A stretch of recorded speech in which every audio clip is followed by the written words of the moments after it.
ലോക റെക്കോർഡ് കൊണ്ട് മറുപടി കൊടുത്തൊരു മത്സരം. ഈ കളി കണ്ടിട്ട് കിളി പോവാത്തവരായിട്ട് ആരും ഉണ്ടാവില്ല.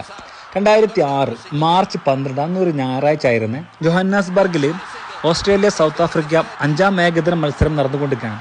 ആദ്യം ബാറ്റ് ചെയ്ത ഓസ്ട്രേലിയ റിക്കി പോണ്ടിങ്ങിന്റെ 164 റൺസിന്റെ സെഞ്ചുറിയുടെ മികവിൽ 434 എന്ന ലോക റെക്കോർഡ്, ഏകദിന ക്രിക്കറ്റ് ചരിത്രത്തിലെ ഏറ്റവും വലിയ റെക്കോർഡിട്ട് അവർ ഇന്നിങ്സ് അവസാനിപ്പിച്ചു. ഒരിക്കലും ഇത് ചെയ്ത് ജയിക്കാൻ കഴിയുമെന്ന് ഒരു ക്രിക്കറ്റ് വിദഗ്ധർ പോലും ഇത് എഴുതാത്തൊരു മത്സരമായിരുന്നു. ഫസ്റ്റ് ബാറ്റ് കഴിഞ്ഞപ്പോൾ തന്നെ ഏകദേശം ഞങ്ങൾ വിജയിച്ചിരിക്കുന്ന ഓസ്ട്രേലിയൻ ടീമിൻ്റെ ശരീരഭാഷയിൽ തന്നെ മനസ്സിലാക്കാം. രണ്ടാമതും ബാറ്റിങ്ങിന് ഇറങ്ങിയ സൗത്ത് ആഫ്രിക്ക ഒരു മഞ്ഞുമല മുൻപിൽ കണ്ടുകൊണ്ട് ബാറ്റിംഗ് കൊണ്ട് ആരംഭിച്ചു. പിന്നെ നടന്നത് അങ്ങോട്ട് ചരിത്രമായിരുന്നു. ഗിബ്സ് എന്ന ഉരുക്കു മനുഷ്യൻ രണ്ടും കൽപ്പിച്ചുകൊണ്ട് ബാറ്റ് കൊണ്ട് വീശിയിട്ടുണ്ടല്ലോ.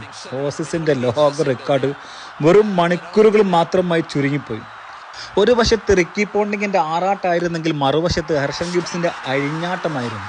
ഒരു ബോൾ ബാക്കി നിൽക്കെ സൗത്ത് ആഫ്രിക്ക മിന്നുന്ന വിജയം. ഒരിക്കലും ആരും മറക്കില്ല ഈ ഒരു കളി.